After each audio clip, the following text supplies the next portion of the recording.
Si tu mourrais ce soir, mais que diras-tu à Dieu? Si tu mourrais demain, que diras-tu à Dieu? Mais si tu mourrais ce soir, que diras-tu à Dieu? Si tu mourrais demain, que diras-tu à Dieu?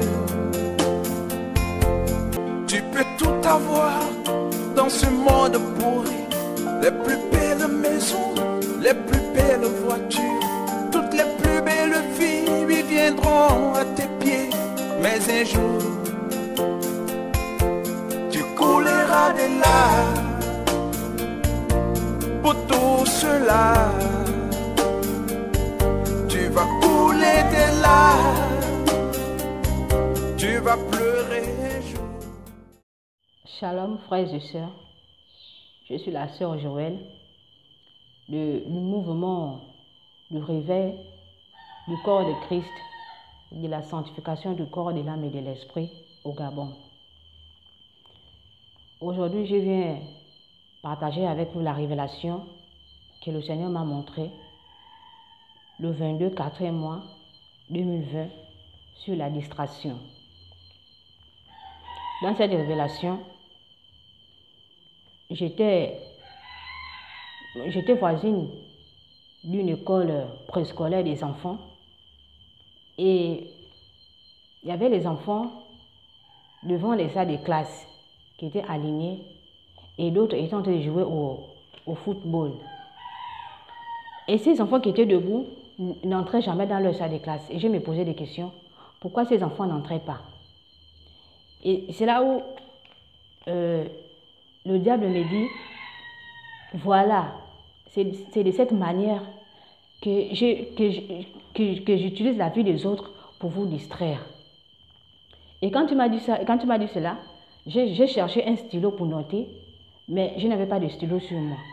J'ai aussi cherché un téléphone pour noter, il n'y a pas de téléphone. Chers frères et sœurs, cette révélation nous amène à être attentifs à ce que nous regardons, à ce que nous écoutons, à ce que nous entendons. Et la distraction nous empêche d'être attentifs à la voix du Seigneur, à la parole de Dieu, au jeûne, à la méditation et à la prière. La distraction peut nous faire perdre le contrôle de notre vie spirituelle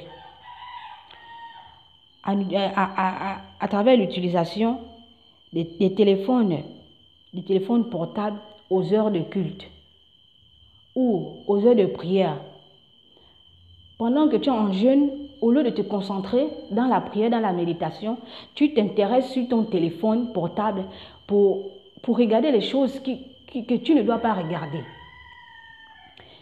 Et au lieu de travailler ta vie spirituelle, pendant ce jeûne ou pendant un travail spirituel, tu préfères regarder la télévision.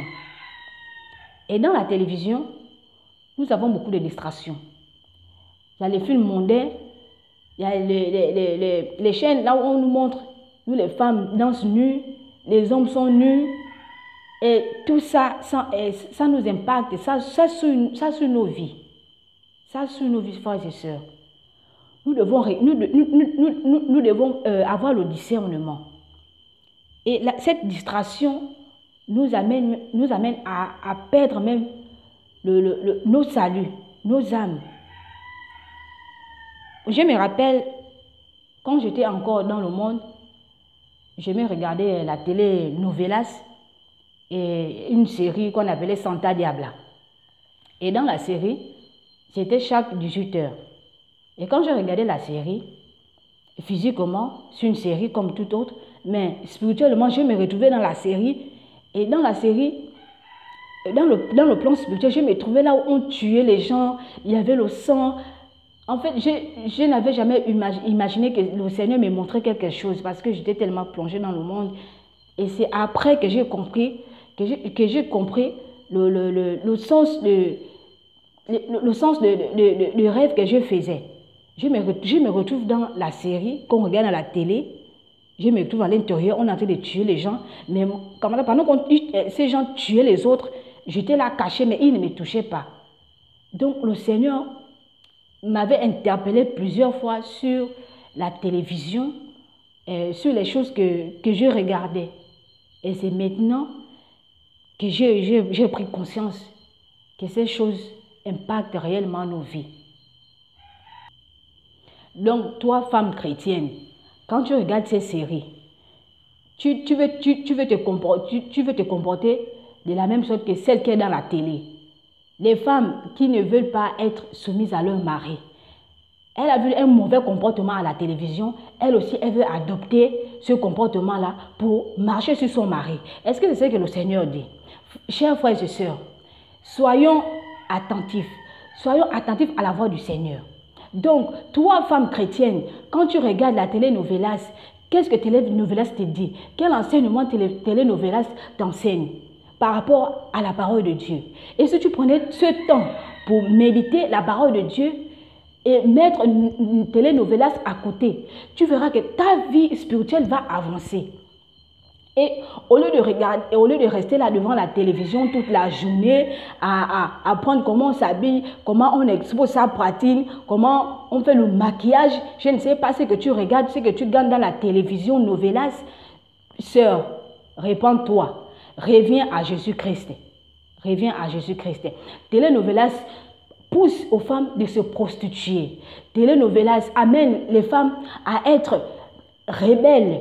Parce que ces femmes qui sont à la télé ne sont pas les humains comme nous. Ce sont des démons. Ce sont des démons. Elles sont directement de l'enfer pour nous empêcher de rentrer au royaume des cieux. Sœur, réponds-toi.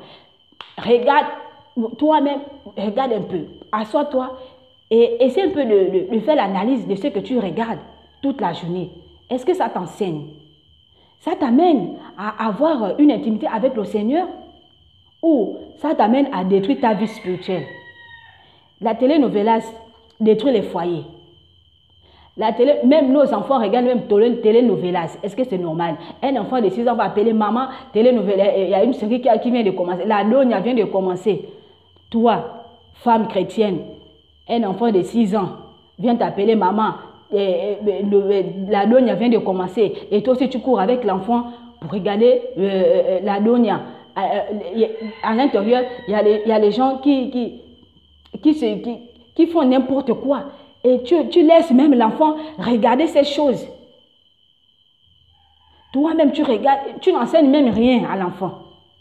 Tu regardes télénovelas, ton enfant aussi regarde télénovelas.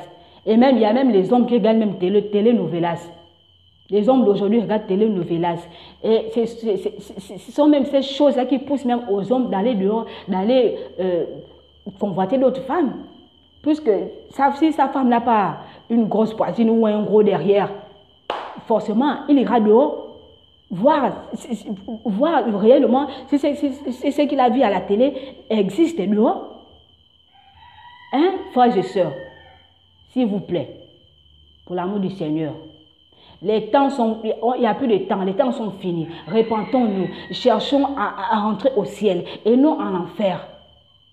Le Seigneur nous aime.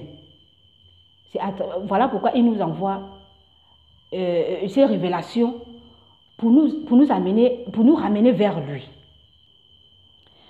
Voilà, chères sœurs, bon, ce n'est pas une manière de vous condamner, parce que moi-même, j'étais aussi dans le monde, je faisais ces choses. Mais lorsque j'ai embrassé le message de la sanctification du corps, de l'âme et de l'esprit, j'ai tout abandonné.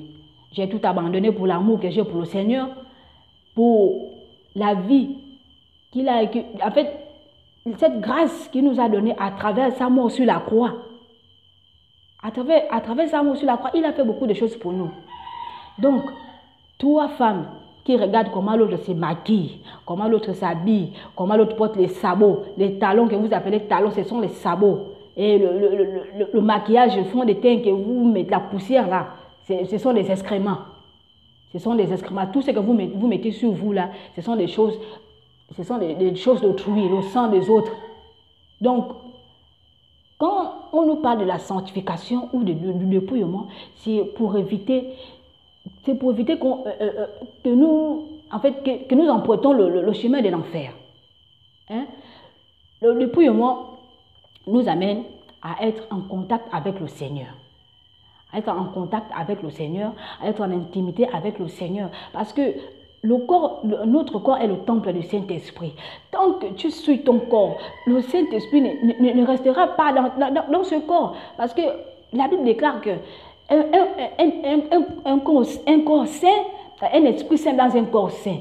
Mais un esprit saint ne peut pas rester dans un corps sale.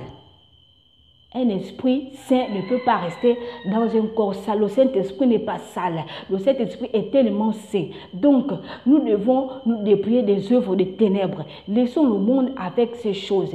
Laissons le monde avec le monde. Revenons à Jésus-Christ. Revenons au Seigneur. Et j'ai attiré l'attention de toutes les femmes de se dépouiller des pantalons.